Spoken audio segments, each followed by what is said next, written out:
Okay, today we're going to show you the stone and beam pendant lamp that I got from Amazon.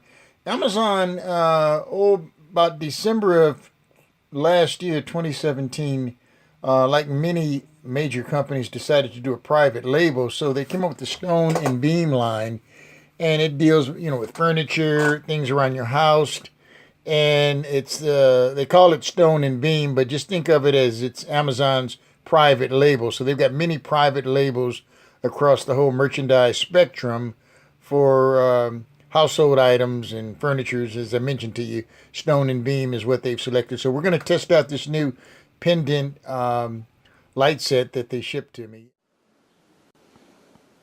All right, today's project is going to be installing this 4-bulb pendant light that I'll be putting in my kitchen. My kitchen's rather small and it's very old, so this will help modernize it.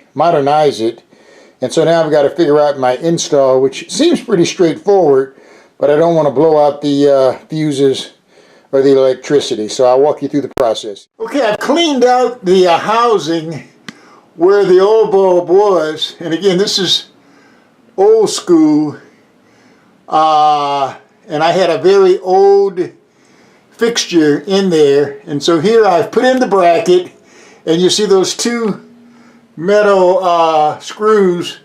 Those actually hold the new unit in place, but this was a little bit challenging because I had to kind of bore through that old plaster to make it wide enough so the slots would come down and give me the proper fitting. So there's my hot wire, my neutral wire, and of course there's a ground wire, which seems pretty straightforward, but you got to be careful because again, these wires are very old and it's been flaking off, so I want to make sure I tape them properly so that when I put the power on, it doesn't blow anything out.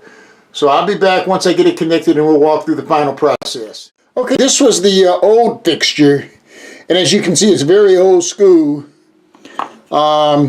I just simply took the screws off, and you'll notice on my wires up here, they kind of have they're grooved or rounded so they fit right into your screw. But now that I'm going to go with a more modern piece of equipment, I'm going to have to either clip those off or straighten those out so they can connect, give me a real tight connection. So I'll be right back and show you what it looks like when they're straightened out and ready to clamp together and get the unit connected. Let's see if it works. Again, I went from one bulb to this pendant style, and here's what you get. As you can see, 4 of them are very bright.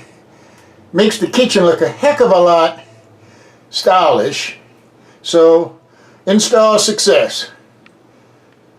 Post if you like, post if you dislike. If you have any questions, send them my way, and tackle this project. It's a great DIY project. You just need a few basic tools, and be sure to get a multimeter, which I didn't have at first, but now that I use that, and that made it very simple, added more confidence to the install, which is very basic.